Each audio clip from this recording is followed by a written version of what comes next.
బెంగాల్ అంటే మనకు గుర్తొచ్చేది రవీంద్రనాథ్ ఠాకూర్, వివేకానందుడు లేదా విప్లవ భావాలు. కానీ అదే బెంగాల్ గడ్డ మీద పేదవాడి పొట్ట కొట్టి రాజకీయ నాయకుల జేబులు నింపిన ఒక మహా కుంభకోణం జరిగింది. అదే శారదా చిట్ ఫండ్ స్కామ్.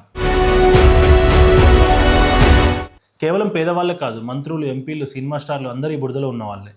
ముఖ్యమంత్రి గీసిన పెయింటింగ్స్ని కోట్లు పెట్టి కొన్నారంటే ఆ స్కామ్ వెనుకున్న పొలిటికల్ సపోర్ట్ ఏ రేంజ్లో ఉందో అర్థం చేసుకోవచ్చు. 17 లక్షల మంది బాధితులు, 2500 కోట్ల మోసం. సుదీప్త సేన్ అనే ఒక మనిషి బెంగాల్ రాజకీయాన్ని ఎలా శాసించాడు? ఇది ఒక political thriller. Welcome to unfiltered with RV.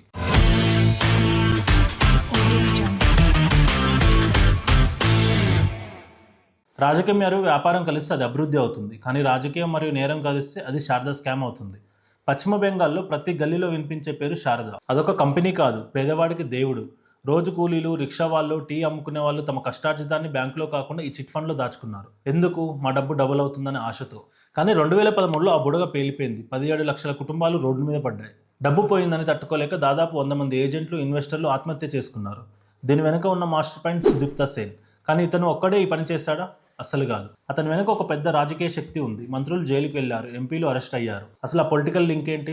CM పెయింటింగ్స్కి ఈ స్కామ్కి సంబంధం ఏంటి? ఇది బెంగాల్ని కుదిపేసే కథ. సుదీప్త సేన్, ఇతని గతం గురించి ఎవరికి పెద్దగా తెలియదు. కొందరు నక్సలైట్ అంటారు, కొందరు ప్లాస్టిక్ సర్జరీ చేయించుకున్నాడు అంటారు. కానీ 2006లో శారదా గ్రూప్ స్టార్ట్ చేశాక మాత్రం బెంగాల్కి కింగ్ అయ్యాడు. అతను టార్గెట్ చేసింది ధనవంతుల్ని కాదు, గ్రామీణ ప్రాంతాల్లో ఉన్న అమాయక ప్రజల్ని.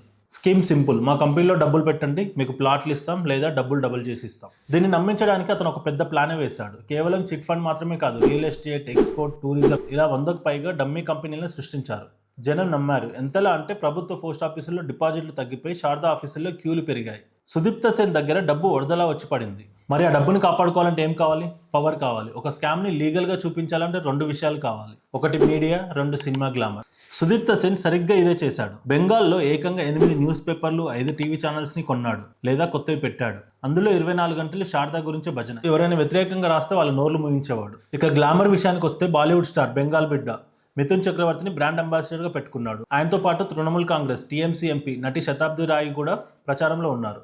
జనం ఏమనుకుంటారు? అమ్మో, ఇంత పెద్ద స్టార్లు ఉన్నారు, న్యూస్లో వస్తుంది అంటే ఇది నిజమైన కంపెనీ అని గుడ్డిగా నమ్మేవారు. మిథున్ చక్రవర్తి గారు తర్వాత డబ్బులు వెనక్కి ఇచ్చేశారనుకోండి, కానీ అప్పటికి నష్టం జరిగిపోయింది. గ్లామర్ మత్తులో పేదవాడి జేబులు ఖాళీ చేసుకున్నాడు. ఇప్పుడే కథ అసలు మలుపు తిరిగింది. 2011లో బెంగాల్ ప్రభుత్వం మారింది. లెఫ్ట్ పార్టీలు పోయి మమతా బెనర్జీ, టీఎంసీ పవర్లోకి వచ్చింది. సుదీప్త సేన్ వెంటనే ప్లేట్ మార్చాడు. టీఎంసీ నాయకులతో దోస్తీ కట్టాడు. ఇక్కడ కొన్ని షాకింగ్ ఆరోపణలు ఉన్నాయి. అందులో మొదటిది దీదీ పెయింటింగ్స్. ముఖ్యమంత్రి మమతా బెనర్జీ గీసిన పెయింటింగ్స్ ని సుదీప్త సేన్ ఏకంగా 1.86 కోట్లు పెట్టి కొన్నాడంటే ఆరోపణలు వచ్చాయి.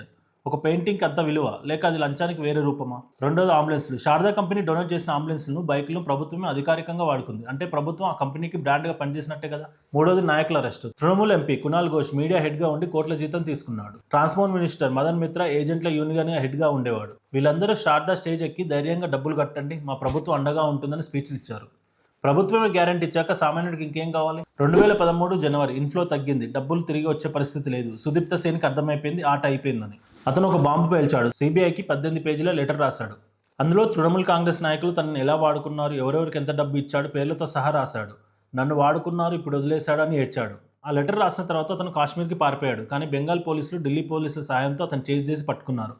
కంపెనీ మూతపడింది. కానీ గ్రౌండ్ లెవెల్లో సీన్ చాలా ఘోరంగా మారింది. డబ్బులు కట్టిన జనం ఏజెంట్ల ఇంటి మీద పడ్డారు, ఇల్లు తగలబెట్టారు. అవమానం తట్టుకోలేక ఎంతో మంది ఏజెంట్లు ఊరేసుకున్నారు. ఆ ఒక్క స్కామ్ బెంగాల్ని శ్మశానంలో మార్చేసింది. సుప్రీంకోర్టు ఎంటర్ అయింది. కేసుని సిబిఐకి అప్పచెప్పింది. కానీ ఈ రోజుకి కూడా బాధితులకు పూర్తి న్యాయం జరగలేదు. రాజకీయ నాయకులు జైలుకి వెళ్లారు, బెయిల్ మీద మళ్ళీ బయటకు వచ్చారు, మళ్ళీ ఎలక్షన్లో గెలిచారు. సుదీప్త సేన్ జైల్లో ఉన్నాడు. కానీ కూతురు పెళ్లి కోసం దాచుకున్న తండ్రి, ఆపరేషన్ కోసం దాచుకున్న తల్లి, వాళ్ళ డబ్బులు మాత్రం తిరిగి రాలేదు. శారదా స్కామ్ మనకు నేర్పే పాఠం ఒక్కటే: రాజకీయ నాయకుడు ఆ కంపెనీకి సపోర్ట్ చేస్తున్నాడంటే అందులో ప్రజల లాభం కంటే వాళ్ళ వాటాలు ఎక్కువ ఉంటాయి. రాజకీయ రంగు పులుముకున్న ఏ స్కీమ్నైనా నమ్మే ముందు 100 సార్లు ఆలోచించండి. ఎందుకంటే స్కామ్ బయటపడితే నాయకులు జైలుకి వెళ్తారేమో, సామాన్యులు మాత్రం జీవితాలు కోల్పోతారు.